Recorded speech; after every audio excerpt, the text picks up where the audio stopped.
Chapter number 6, Banking, Commercial Bank and the Central Bank. Commercial bank is an institution which perform the function of accepting deposit, granting loan and making investment with the aim of earning profit. Commercial bank ऐसे institutions होते हैं जो deposit accept करते हैं, loan grant करते हैं या investment करने में हेल्प करते हैं, लेकिन ओवरऑल जो भी वो फंक्शंस परफॉर्म करते हैं उसमें उनका एम क्या होता है? To earn profit. ऐसे इंस्टीट्यूशंस को हम क्या बोलेंगे? They are the commercial bank. Commercial bank हमारे इंडियन बैंकिंग सिस्टम की प्राइमरी यूनिट होते हैं. So for example SBI, PNB, ये सभी कमर्शियल बैंक के एग्जांपल्स हैं. अब बात करते हैं फंक्शंस ऑफ कमर्शियल बैंक की. कमर्शियल बैंक के फंक्शंस को हम दो पार्ट में कैटेगराइज कर सकते हैं, that is primary function and secondary function. Primary function again दो पार्ट में डिवाइड होता है, that is accepting deposit and advancing of loan. Accepting deposit means, simple way में बात करें अगर, तो डिपॉजिट एक्सेप्ट करना जो हर बैंक करता है क्लाइंट्स के लिए. हम अपने अकाउंट्स ओपन करते हैं कमर्शियल बैंक्स में और हम उन अकाउंट्स में क्या करते हैं? अपने पैसे को डिपॉजिट करते हैं, मनी को डिपॉजिट करते हैं. बैंक्स हमारे डिपॉजिट को क्या करता है? एक्सेप्ट करता है. तो ये एक बहुत बेसिक फंक्शन हुआ जो हर कमर्शियल बैंक परफॉर्म करता है. डिपॉजिट कई तरीके से रखे जा सकते हैं बैंक में. सबसे पहला है करेंट अकाउंट डिपॉजिट और demand deposit. Current account deposit जो होता है ये जनरली बिजनेसमैन ओपन करता है बिजनेस के ट्रांजैक्शंस को फुलफ़िल करने के लिए. ये फॉर्म के नेम से अकाउंट ओपन किया जाता है. इसमें जो भी विड्रॉल होता है वो ज़्यादातर चेक से होता है और इसमें कोई इंटरेस्ट पे नहीं करता है बैंक, क्योंकि इसमें जो पैसा होता है वो सेविंग के पर्पस से नहीं होता, बिज़नेस के ट्रांजैक्शंस को फुलफ़िल करने के लिए होता है. इसलिए इसमें बहुत जल्दी ट्रांजैक्शंस होते हैं. जितना जल्दी पैसा डिपॉजिट होता है उतनी ही जल्दी विड्रॉल भी होता है इसमें. इसलिए इसमें बैंक कोई भी इंटरेस्ट पे नहीं करता है. रेदर देन इस पर कुछ ना कुछ बैंकिंग के सर्विस चार्जेस होते हैं जो बैंक इसमें हम क्लाइंट से लेता है. Next type is fixed deposit और time deposit. Fixed deposit refer to those deposit in which amount is deposited with the bank for a fixed time period of time. एक पर्टिकुलर टाइम पीरियड के लिए जब पैसा हम fixed करके deposit करते हैं बैंक में कि अब इतने टाइम के लिए वो पैसा हमारा वहाँ पे डिपॉजिट हो गया, हम उसको विड्रॉ नहीं कर सकते, that is known as fixed deposit और टाइम डिपॉजिट. अब विड्रॉल का इसमें लिमिटेशन है कि हम विड्रॉ नहीं करने वाले या नहीं कर सकते, तो ऐसे डिपॉजिट में चेक की फैसिलिटी की कोई ज़रूरत ही नहीं होगी. और इसमें सबसे ज़्यादा high rate of interest bank पे करता है, क्योंकि बैंक को भी सिक्योरिटी हो जाती है. एक अगर ये 5 साल की FD है, 5 साल का फिक्स डिपॉजिट है, तो कम से कम 5 साल के लिए तो बैंक उस पैसे को आगे लोन देने में या अपने किसी ट्रांजेक्शन के लिए यूटिलाइज़ कर सकता है. कस्टमर जो है या जो क्लाइंट है वो 5 ईयर्स तक अमाउंट रिटर्न लेने नहीं आएगा. इन एनी रेयर केसेस अगर आता भी है तो बैंक के पास अमाउंट है कि बैंक उसको पे ऑफ कर सके. बट स्टिल ज़्यादातर केसेस में क्या होता है कि FD के टाइम से पहले, उसकी मैच्योरिटी टाइम से पहले हम उसका अमाउंट विड्रॉ करने नहीं चाहते हैं. दैट्स वाई इसमें बैंक सबसे ज़्यादा हाई रेट ऑफ इंटरेस्ट देता है. And the third one is saving deposit. एक तरीके से देखा जाए तो इसमें करेंट अकाउंट और फिक्स्ड डिपॉजिट दोनों के फीचर्स होते हैं. इसमें चेक फैसिलिटी भी होती है, हम अपना पैसा विड्रॉ भी कर सकते हैं जब चाहें, इसमें हम डिपॉजिट भी कर सकते हैं और इसमें हमको इंटरेस्ट रेट भी मिलता है, लेकिन कंपेरेटिवली फिक्स्ड डिपॉजिट से कम होता है. Next feature is advancing of loan. Bank loan भी देता है हमें. कई तरीके से लोन दे सकता है बैंक, जिसमें सबसे पहला है cash credit. It refers to loan given to borrower against his current assets like share, stock, bond. borrower के जो भी current assets हैं उसके अगेंस्ट में अगर कोई क्रेडिट देता है बैंक तो उसको हम कैसे कंसिडर करते हैं? Cash credit. A credit limit is sanctioned and the amount is credited to his account. The borrower may withdraw any amount within his credit limit and interest is charged on the amount actually withdrawn. Cash credit या जिसको हम short में CC account भी बोल सकते हैं, इसमें concept क्या होता है कि बैंक जो अमाउंट सेंशन करता है वो एक तरीके से क्रेडिट लिमिट हो जाती है बोरोअर की. से फॉर एग्जांपल अगर 10 लाख की CC है, इन दैट केस बोरोअर जो है वो अपने अकाउंट से 10 लाख तक विड्रॉ कर सकता है. पर जितना वो विड्रॉ करेगा उसको इंटरेस्ट उतने पे ही बैंक चार्ज करेगा, पूरे अमाउंट पे नहीं. अगर बोरोअर ने आउट ऑफ 10 लाख सिर्फ 2 लाख से विड्रॉ किए हैं तो उसको सिर्फ 2 लाख पे इंटरेस्ट पे करना है, कंप्लीट 10 लाख पे नहीं. ये एक सबसे बड़ा एडवांटेज होता है CC का.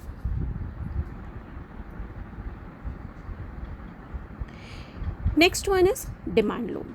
Demand loan refers to those loan which can be recalled on demand by the bank at any time.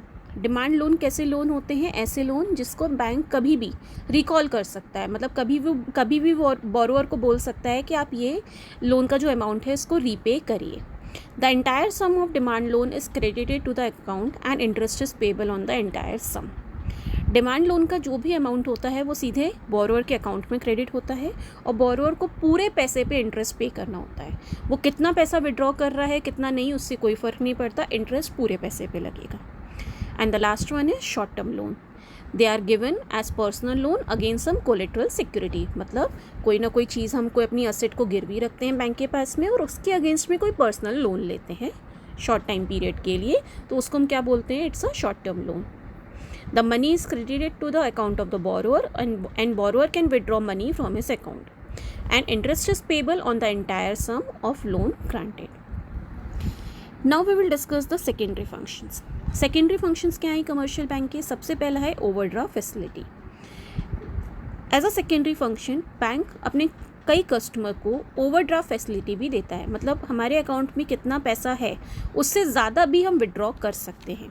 Generally ये जो फैसिलिटी होती है हर बैंक अपने रिस्पेक्टेबल और रिलायबल कस्टमर्स को ही देता है, सबको नहीं. Next one is discounting of bills of exchange. जो हमारे बिल्स ऑफ एक्सचेंज होते हैं, बिल्स होते हैं, उनको भी हम बैंक के थ्रू डिस्काउंट करा सकते हैं. मतलब अगर किसी बिल का पेमेंट हमारा 3 महीने बाद आना है लेकिन अगर हमको पैसे की अभी ज़रूरत है तो उस बिल को हम बैंक के पास जाके डिस्काउंट करा सकते हैं. बैंक हमको उससे कुछ उसमें कमीशन कट करेगा और बाकी रिमेनिंग अमाउंट जो है वो हमें पे ऑफ कर देगा. Third function is agency function. Agency function बोलें या एज अ एजेंट, बात एक ही होगी. कमर्शियल बैंक अपने क्लाइंट्स के लिए एज अ एजेंट भी कुछ काम करते हैं. लाइक सबसे पहला है ट्रांसफ़र ऑफ फंड. बेसिक ये हर बैंक फैसिलिटी प्रोवाइड करता है कि आप एक अकाउंट से दूसरे अकाउंट या एक जगह से दूसरी जगह अपने पैसे को ट्रांसफ़र कर सकूं. Next one is collection and payment of various items.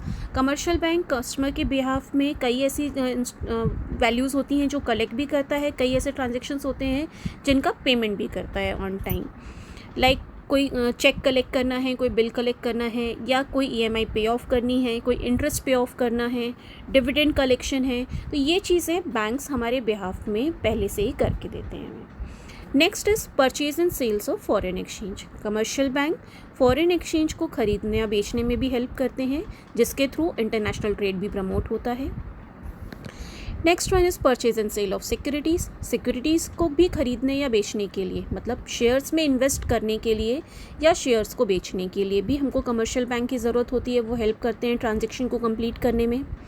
As a income tax consultancy, income tax के मैटर में भी कस्टमर्स को वो रिलेटिंग मैटर में एडवाइस प्रोवाइड करते हैं अपने कस्टमर्स को. As a trustee and executor, commercial bank preserves the will of their customer as trustee and execute them after the death of the executor. Commercial banks अपने clients की wills को भी as a trustee secure करके रखते हैं और उनकी death के बाद उस विल को एग्जीक्यूट भी करते हैं. And the last one is letter of reference. They give information about the economic position of their customer to trader and provide the similar information about other trader to their customer. As a letter of reference, commercial bank क्या करते हैं? अपने customer की economic position को बताने के लिए या उसकी गारंटी लेने के लिए ट्रेडर को किसी सामने वाली दूसरी पार्टी को इन्फॉर्मेशन देते हैं अपने कस्टमर के बिहाफ में. साथ ही साथ कस्टमर को भी अगर किसी और ट्रेडर की सिमिलर इन्फॉर्मेशन चाहिए है तो वो भी प्रोवाइड करते हैं. Next one is general utility function.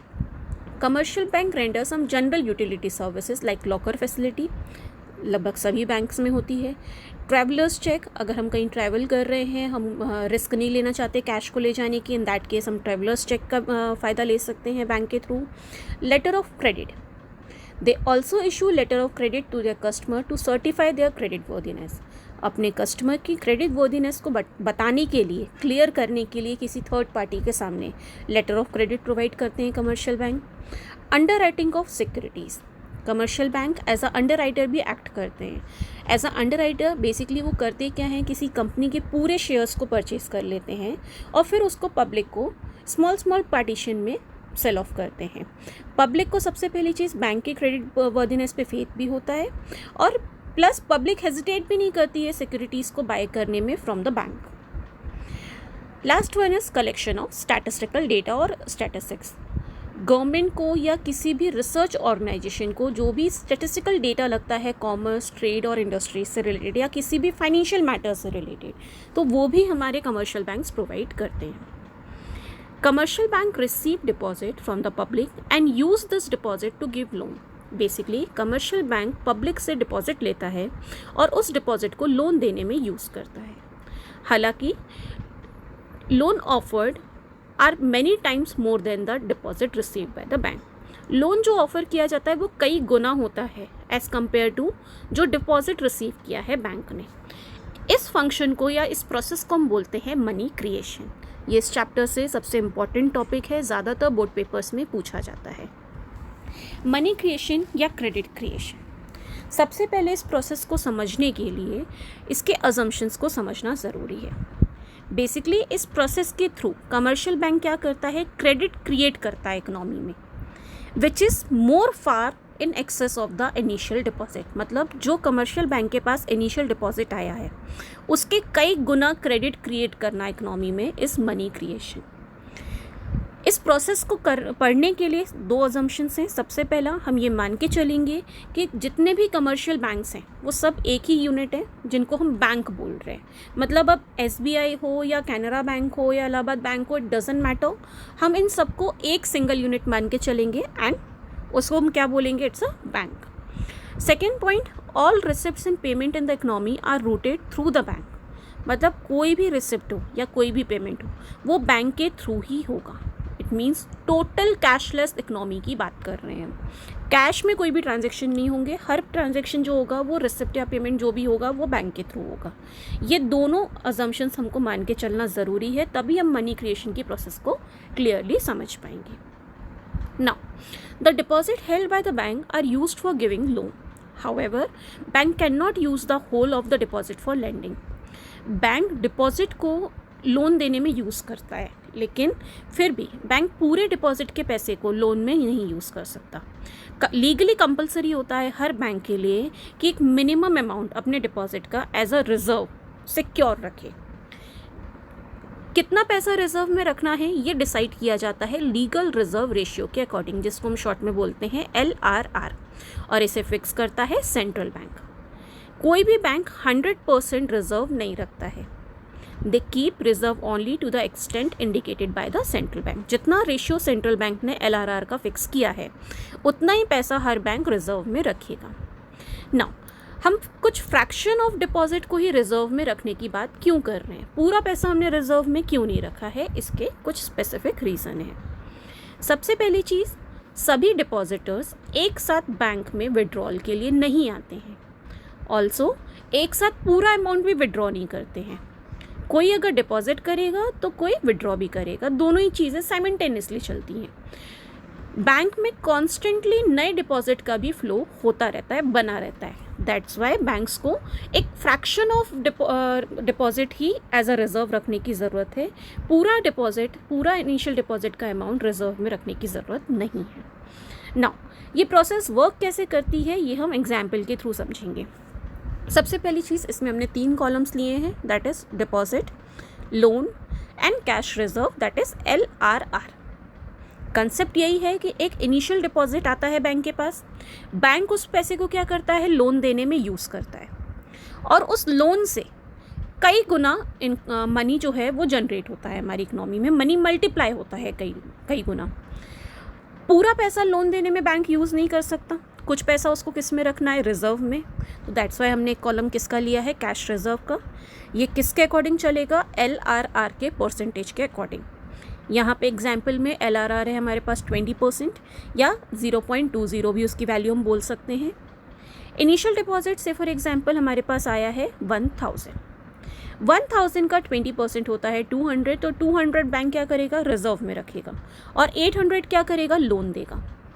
जब बैंक 800 रुपीज़ किसी को लोन देगा तो सामने वाला उस पैसे को खर्च करेगा किसी ना किसी तरीके से। नाउ अब आते हैं हमारी अजम्पशंस की बारी। अजम्पशन क्या था हमारा कि कोई भी ट्रांजेक्शन होगा, रिसिप्ट हो या पेमेंट हो, बैंक के थ्रू होना है।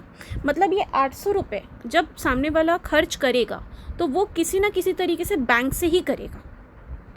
अगेन पहला अजम्पशन क्या था हमारा कि सारे बैंकिंग यूनिट क्या है, एक ही है, सब बैंक्स को मिला के एक सिंगल वन यूनिट मान के चल रहे हैं। मतलब वो पैसा एक तरीके से वापस घूम के किसी और पर्सन के नाम से किसके पास आ जाएगा, बैंक के पास वापस। तो राउंड 1 में ये फिर से बैंक के पास आ गया डिपॉजिट में 800। अगेन बैंक ने 800 का 20% दैट इज़ 160 क्या किया, रिजर्व में रख दिया। एंड रिमेनिंग 640 क्या किया, लोन दे दिया। 800 में से 160 माइनस करेंगे तो 640 रिमेनिंग बचेगा, तो 640 लोन देने में यूज़ में आया। Again because of our assumption 640 round 2 में फिर से बैंक के पास आ जाएगा।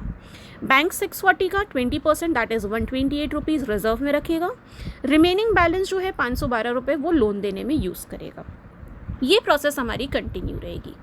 नॉर्मली पेपर में राउंड 1 राउंड 2 तक हम कैलकुलेशन शो करते हैं। इसके आगे अगर आप शो करते भी हैं तो वेल एंड गुड, नहीं भी शो करेंगे तो चलेगा। अपार्ट फ्रॉम दैट या मिसिंग वैल्यू वाला क्वेश्चन आता है तो उसमें जितने कॉलम्स बने होंगे वो बनाना आपको कंपलसरी होगा। Apart from that total column की वैल्यू की बात करते हैं कि ये टोटल कॉलम की वैल्यू कैसे आएगी। सबसे पहले डिपॉजिट की बात करते हैं। इनिशियल डिपॉजिट है हमारा 1000। टोटल कॉलम की वैल्यू निकालने के लिए हमको मनी मल्टीप्लायर के कंसेप्ट की ज़रूरत पड़ेगी। तो सबसे पहले बात करते हैं मनी मल्टीप्लायर की। It refers to the process of creation of credit by the commercial bank with the help of initial deposit made by the public and legal reserve ratio. Money multiplier का मतलब क्या होता है, credit creation की process जो commercial bank करता है, किसकी हेल्प से, इनिशियल डिपॉजिट और LRR की हेल्प से। दैट्स वाई मनी मल्टीप्लायर का फॉर्मूला क्या होता है, 1/LRR। हमारा LLR कितना था, 20%, दैट इज़ 0.20, तो 1/0.20 कितना हो जाएगा, 5। इनिशियल डिपॉजिट था हमारा 1000। 1000 में 5 मल्टीप्लाई करेंगे तो हमारा टोटल डिपॉजिट कितना आएगा, 5000। 5000 का 20% जो होगा वो LRR के कॉलम का टोटल होगा, that is 1000, and remaining 4000 loan के कॉलम का टोटल होगा। टोटल कॉलम की वैल्यू मेंशन करना ज़रूरी है, एग्जाम में इस बात का ध्यान रखिए। नाउ टोटल डिपॉजिट के या टोटल के कॉलम की जो हमने वैल्यू निकाली थी वहाँ पे हमने बेसिकली एक फॉर्मूला यूज़ किया था, that is initial deposit into money multiplier. ये यहाँ बुक में हमको दिया हुआ है, एक बार फिर से यहाँ पे बता रही हूँ। 1000 इनिशियल डिपॉजिट था और 5 हमारा मनी मल्टीप्लायर था। तो इनिशियल डिपॉजिट और मनी मल्टीप्लायर को हमने मल्टीप्लाई किया था तो ये 5000 हमारा टोटल डिपॉजिट आया था। Now we will discuss the next topic, that is central bank. Central bank is an apex body that control, operate, regulate and direct the entire banking and monetary structure of the company. Central bank एक apex body है जो entire banking या monetary structure को हमारी country के control करती है, operate करती है, रेगुलेट करती है और डायरेक्ट करती है। ये सुप्रीम बॉडी है, सबसे ऊपर टॉप पोजीशन पे है हमारे ओवरऑल बैंकिंग सिस्टम में। सेंट्रल बैंक बोलने से मतलब होता है हम RBI की बात कर रहे हैं, that is reserve bank of India. Central bank के कुछ पर्टिकुलर फंक्शंस होते हैं जिसमें सबसे पहला है करेंसी अथॉरिटी और bank of issue. Central bank के पास सोल अथॉरिटी है करेंसी इशू करने की, सिर्फ सेंट्रल बैंक या RBI यही सिर्फ हमारी इकोनॉमी में, हमारी कंट्री में करेंसी इशू कर सकता है। They has the sole right of issuing paper currency note except 1 rupee note and coin which are issued by the ministry of finance. 1 रुपये के नोट और coin ministry of finance issue करते हैं और बाकी जितनी भी हमारी करेंसी है वो सब कौन इशू करता है, RBI। इसके अलावा कोई और इशू नहीं कर सकता। RBI के पास सोल अथॉरिटी है, इसके कुछ एडवांटेज भी होते हैं। सबसे पहला, it leads to uniformity in the note circulation, इससे यूनिफॉर्मिटी बनी रहती है। सेंट्रल बैंक के पास पावर भी आ जाता है कि वो मनी सप्लाई को इन्फ्लुएंस कर सके, कंट्रोल कर सके। It enables the government to have the supervision and control over the central bank with respect to issue of note. Money supply या इशू ऑफ करेंसी से रिलेटेड कोई भी प्रॉब्लम है या कोई भी इशू है तो गवर्नमेंट के लिए भी इजी हो जाता है इस प्रॉब्लम को सुपरवाइज करना, ओवरऑल हमारे बैंकिंग सिस्टम मनी सप्लाई को कंट्रोल करना। It insures the public faith in the currency system, public का भी भरोसा बना रहता है और हमारे करेंसी की इंटरनल और एक्सटर्नल वैल्यू भी स्टेबल हो पाती है। Next point is banker to the government. Government के लिए भी एज अ बैंकर एक्ट करता है RBI. The reserve bank of India act as banker, agent and financial adviser to the central bank. Basically 3 functions हैं जो RBI government के लिए perform कर रहा है। एज अ बैंकर काम कर रहा है, as a agent and as a financial adviser. As a banker वो क्या क्या काम करता है? It carries out all banking business of the government. Government के जितने बैंकिंग बिजनेस है वो आरबीआई परफॉर्म करता है। Like it maintain current account for keeping their cash balance. उनके कैश बैलेंस को रखने के लिए करेंट अकाउंट मेंटेन करता है। गवर्नमेंट के जितने भी रिसिप्ट्स हैं या जो भी पेमेंट हैं उनको परफॉर्म करता है गवर्नमेंट के बिहाफ में। It also carry out exchange and remittance and other banking operations. It also give loan and advances to the government for temporary period. Government को लोन या एडवांसेस भी प्रोवाइड करती है आरबीआई। एज अ एजेंट बात करें तो central bank also has the responsibility of managing the public debt. Public debt को manage करने की रिस्पॉन्सिबिलिटी किसके पास होती है? गवर्नमेंट के बिहाफ में, सेंट्रल बैंक के पास। And also as a financial adviser the central bank advise the government from time to time on economic, financial and monetary matter. किसी भी इकोनॉमिक, फाइनेंशियल या मॉनेटरी मैटर पे सेंट्रल बैंक एडवाइस भी provide करता है government को, इसलिए हम बोलते हैं कि वो एज अ फाइनेंशियल एडवाइज़र भी वर्क कर रहा है। Next point is banker's bank and supervisor.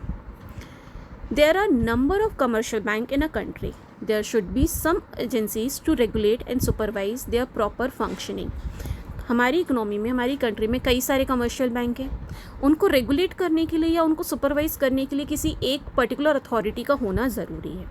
और हमारी इकोनॉमी में ये काम कौन करता है? RBI, central bank. As a banker to bank the central bank functions in 3 capacity. 3 functions हैं जो परफॉर्म कर रहा है RBI as a bankers bank. सबसे पहला है custodian of cash reserve. Commercial bank जो रिजर्व अपने पास मेंटेन करता है, जो अभी हमने इससे पहले पढ़ा था, LRR, ये बेसिकली 2 पार्ट में डिवाइड होता है, CRR एंड SLR। CRR का मतलब होता है cash reserve ratio. Cash reserve ratio मतलब जो रिजर्व का हिस्सा कमर्शियल बैंक आरबीआई के पास डिपॉजिट करेगा, that is known as CRR। RBI उसकी कस्टडी लेता है, बेसिकली उसके प्रोटेक्शन की रिस्पॉन्सिबिलिटी किसके पास हो जाती है? आरबीआई के पास। अब ज़्यादातर कई बार ये कन्फ्यूजन होता है स्टूडेंट्स को कि CRR कमर्शियल बैंक को आरबीआई के पास रखना है कि SLR रखना है। इसको याद रखने का एक ट्रिक बता रही हूँ। CRR में C वर्ड यूज़ हो रहा है। C से हम बेसिकली सेंट्रल बैंक भी बोलते हैं, तो C से हम याद रख सकते हैं कि CRR जो है वो किसके पास जाएगा? सेंट्रल बैंक के पास।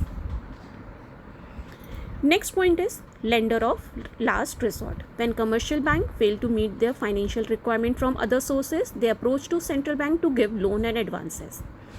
जब कमर्शियल बैंक अपने फाइनेंशियल रिक्वायरमेंट फुलफिल करने में फेल हो जाता है बाकी अदर रिसोर्सेज को यूज़ करके, तो फाइनली वो किसको अप्रोच करता है? सेंट्रल बैंक को। सेंट्रल बैंक ही ऐसे केसेस में कमर्शियल बैंक को लोन और एडवांस प्रोवाइड करता है, इसलिए उसको हम लेंडर ऑफ लास्ट रिसोर्ट भी बोलते हैं। And also as a clearing house, Central Bank hold the cash reserve of all the commercial bank. It becomes easier and more convenient for it to act as a clearing house. Central bank के पास हर bank का cash reserve है CRR के form में, इसलिए central bank के लिए convenient होता है कि एज अ क्लियरिंग हाउस वो एक्ट करे। एक बैंक के ट्रांजेक्शन दूसरे बैंक के साथ में सेटल करने के लिए वो as a clearing house act करता है। एक बैंक के जो भी ट्रांजेक्शन्स हैं दूसरे बैंक के साथ सेटल होने हैं, से फॉर एग्जांपल बैंक ए में कुछ अमाउंट प्लस होना है और बेसिकली वो अमाउंट आना कहाँ से है? बैंक बी के पास से, तो बैंक बी के CRR में से माइनस करके बैंक ए के CRR में प्लस किया जा सकता है। Second point, as a supervisor, central bank regulate and control the commercial bank. The regulation of bank may be related to their licensing, branch expansion, liquidity of asset, management, merging and winding up. As a supervisor, central bank commercial bank को regulate करता है, control करता है। किन चीज़ों में? Like licence provide करने में, ब्रांच उनको अगर एक्सपैंड करनी है या कोई उनसे उनके मैनेजमेंट से रिलेटेड कोई प्रॉब्लम है, कोई बैंक मर्ज हो रहा है या वाइंड अप हो रहा है, ऐसे केसेस में as a supervisor central bank act करता है। Next point is controller of money supply and credit. The Reserve Bank of India is empowered to regulate the money supply in the economy through its monetary policy. RBI money supply को regulate करता है अपनी monetary policies के according. For this RBI make use of following instrument of monetary policy, जिसमें सबसे पहला है repo rate या repurchase rate. Repo rate is the rate at which central bank of a country lend money to commercial bank to meet their short term needs. Repo rate एक ऐसा rate होता है जिस रेट पे central bank जो है हमारी country का, वो पैसा लेंड करता है कमर्शियल बैंक को उनकी शॉर्ट टर्म नीड्स को पूरा करने के लिए. शॉर्ट टर्म पर्पज से अगर RBI कमर्शियल बैंक को लोन दे रहा है तो वो उस पर जो इंटरेस्ट रेट चार्ज करेगा that is known as repo rate. Increase in repo rate increases the cost of borrowing for the central bank. It forces the commercial bank to increase the lending rate which discourages borrower from taking loan. It reduces the ability of commercial bank to create credit, and a decrease in the repo rate will have the opposite effect. Basically जब repo rate increase होता है तो cost of borrowing increase हो जाती है.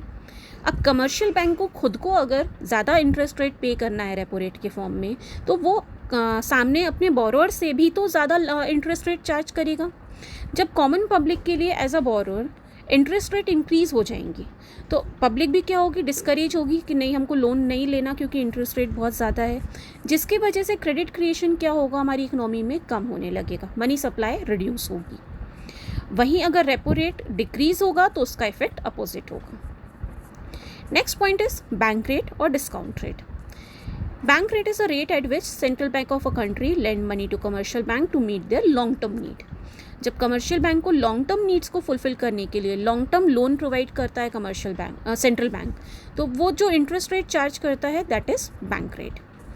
Concept इसमें भी वही है कि अगर बैंक रेट या डिस्काउंट रेट इंक्रीज़ किया जाए तो कमर्शियल बैंक के लिए कॉस्ट ऑफ बोरिंग भी बढ़ेगी. जब उसके खुद के लिए कॉस्ट ऑफ बोरिंग बढ़ेगी तो वो भी लेंडिंग रेट्स को इंक्रीज़ करेगा. जब लोन पे इंटरेस्ट रेट इंक्रीज़ होंगे तो कॉमन पब्लिक क्या होगी, डिस्करेज होगी, वो लोन लेने से पीछे हटेंगे. लोन डिस्करेज होंगे तो क्रेडिट क्रिएशन कम होगा इकोनॉमी में, और क्रेडिट क्रिएशन कम होगा तो मनी सप्लाई डिक्रीज़ होगी. अपोजिट होता है, अगर हम डिक्रीज़ करते हैं अगर बैंक रेट को तो उसका इफेक्ट अपोजिट होगा. Next is open market operation. It refer to buying and selling of government securities by the central bank from और to public and commercial bank. Open market operation का मतलब होता है government securities को खरीदना या बेचना. करता कौन है ये काम, सेंट्रल बैंक करता है. किससे, पब्लिक से या कमर्शियल बैंक से. मतलब गवर्नमेंट की सिक्योरिटीज़ को सेल करने में हेल्प करता है या बाय करने में हेल्प करता है. बायर इसमें होता या सेलर कौन होता है इसमें, जनरली पब्लिक या commercial bank. Sale of security कब करता है RBI? Sale of security by central bank reduces the reserves of commercial bank. It adversely affects the bank's ability to create credit and therefore decreases the money supply in the economy. मतलब जब भी हमको economy में money supply reduce करनी होती है तब RBI क्या करता है, गवर्नमेंट की सिक्योरिटीज़ को सेल करता है. गवर्नमेंट की सिक्योरिटीज़ को वो सेल कर रहा है, मतलब पब्लिक या कमर्शियल बैंक क्या करेंगे, खरीदेंगे. तो जब कमर्शियल बैंक खरीदेंगे सिक्योरिटीज़ को तो उनका ज़्यादा पैसा as a part of reserve जो है वो किसके पास ब्लॉक हो जाएगा, सेंट्रल बैंक के पास, जिसकी वजह से उनके खुद के पास उतना पैसा नहीं होगा कि वो क्रेडिट क्रिएट कर पाएँ, जिससे मनी सप्लाई क्या होगी, रिड्यूस होगी. Similarly purchase of security opposite case में होगा. मतलब जब मनी सप्लाई हमको इकोनॉमी में इंक्रीज़ करनी है तो RBI क्या करेगा, सिक्योरिटीज़ को जो उसने बेची थी पहले वो परचेज़ करेगा. मतलब कमर्शियल बैंक या पब्लिक क्या करेंगे, उसको बेचेंगे. इससे पैसा वापस किसके पास ट्रांसफ़र हो जाएगा, कमर्शियल बैंक के हाथ में आ जाएगा. जब उनके खुद के पास पैसा ज़्यादा होगा तो वो खुद भी क्रेडिट क्रिएट ज़्यादा करने की कोशिश करेंगे, जिससे मनी सप्लाई इंक्रीज़ होगी. Fourth point is legal reserve requirement. LRR जो अभी हमने पहले डिस्कस किया था कि कमर्शियल बैंक्स के लिए ये ज़रूरी होता है कि वो अपने इनिशियल डिपॉजिट का एक particular ratio as a reserve maintain करें. ये रिज़र्व दो पार्ट में डिवाइड होता है, CRR and SLR. CRR reserve का वो पार्ट होता है जो कमर्शियल बैंक को सेंट्रल बैंक के पास रखना होता है, और SLR वो हिस्सा होता है रिज़र्व का जो कमर्शियल बैंक अपने पास एज अ रिज़र्व मेंटेन करते हैं. Next point is margin requirement. Margin is the difference between the amount of loan and market value of the security offered by the borrower against the loan. जब हम bank के पास loan लेने जाते हैं और कोई असेट को गिरवी रखते हैं, मॉर्टगेज करते हैं, तो कभी भी बैंक उस असेट की पूरी वैल्यू हमें नहीं देता। एक पर्टिकुलर मार्जिन होता है जो काट के पैसा दिया जाता है, that is known as margin requirement. ये जो मार्जिन है ये सेंट्रल बैंक फिक्स करता है। If the margin fixed by the central bank is 40%, then commercial banks are allowed to give a loan up to 60% of the value of the security। मतलब जो भी asset गिरवी रखने के लिए लेके आ रहा है बोरोअर, उसका सिर्फ 60% ही कमर्शियल बैंक लोन के फॉर्म में दे पाएगा, अगर सेंट्रल बैंक ने मार्जिन 40% फिक्स की हुई है फॉर एग्जाम्पल। अब जितना ज़्यादा मार्जिन रिक्वायरमेंट होगा, बेसिकली उतना ही कम बोरोअर को पैसा मिलेगा अपने असेट के अगेंस्ट में। तो जब भी मार्जिन रिक्वायरमेंट बढ़ाई जाएगी तो इससे क्या होगा, बोरोइंग डिस्करेज होगी, क्योंकि हमें हमारे असेट का मैक्सिमम मिलेगा नहीं तो हम बोरो करेंगे नहीं। अपोजिट केस, जब मार्जिन रिक्वायरमेंट डिक्रीज़ होगी तो हमको हमारी असेट का मैक्सिमम एज अ लोन मिलेगा। इन दैट केस जो लोन की जो प्रोसेस है वो ज़्यादा से ज़्यादा होगी, क्योंकि लोग इनकरेज होंगे लोन लेने के लिए अपने असेट के अगेंस्ट में, जिससे हमारी इकनॉमी में मनी सप्लाई क्या होगी, इंक्रीज़ होगी। अदर इंस्ट्रूमेंट्स की बात करें अगर, तो यहाँ पे हम 2 पॉइंट को डिस्कस करेंगे, क्योंकि ये हमको आगे के चैप्टर में भी काम आएंगे। That is moral suasion and selective credit control. Moral suasion जो है ये बेसिकली परसुएशन और प्रेशर का कॉम्बिनेशन होता है। परसुएट करने का मतलब होता है कि आप किसी को समझा कर अपनी बात पे एग्री कराने की कोशिश कर रहे हो, और प्रेशर मतलब किसी पे हम दबाव बना रहे हैं। सेंट्रल बैंक मॉरल सुएशन को यूज़ करता है to control the credit creation. अब सेंट्रल बैंक अगर बैंक के साथ में कोई बात को डिस्कस कर रहा है, मतलब उसको अपनी बात पे एग्री कराने की कोशिश कर रहा है, पहली चीज़ उसने कोई रूल नहीं बनाया या सीधे सीधे कोई पॉलिसी बैंक को फोर्स नहीं कर रहा है वो कि आपको ये फॉलो करना ही पड़ेगा, वो सिर्फ डिस्कशन कर रहा है। बट क्योंकि सेंट्रल बैंक बोल रहा है तो इनडायरेक्टली कहीं ना कहीं तो प्रेशर तो पड़ेगा कमर्शियल बैंक के ऊपर, इसलिए हम इसको क्या बोलते हैं, it's a moral suasion. Moral suasion कई तरीके से एक्सरसाइज किया जा सकता है, डिस्कशंस के थ्रू, लेटर्स के थ्रू, स्पीच के थ्रू। कई बार कमर्शियल बैंक हिंट भी दे देता है बैंक्स को कि आप ऐसा करो एज अ मॉरल सुएशन कि बेटर होगा कि आप क्रेडिट को कंट्रोल कर लो। Next one is selective credit control. Under selective credit control, RBI give directions to other bank to give or not to give credit for certain purpose to a particular sector। जब किसी particular sector में credit को कम करना होता है RBI को, तो RBI selective credit control को यूज़ करती है। इसमें वो बैंक्स को डायरेक्शन देती है कि इन पर्टिकुलर केसेस में आप लोन मत दीजिए या इन पर्टिकुलर केसेस में आप लोन दे सकते हैं। ये टॉपिक जो भी हमने पढ़ा ये अभी हम आगे के एक चैप्टर में वापस से रिपीट करेंगे, वहाँ फिर से ये टॉपिक हमको काम में आएगा।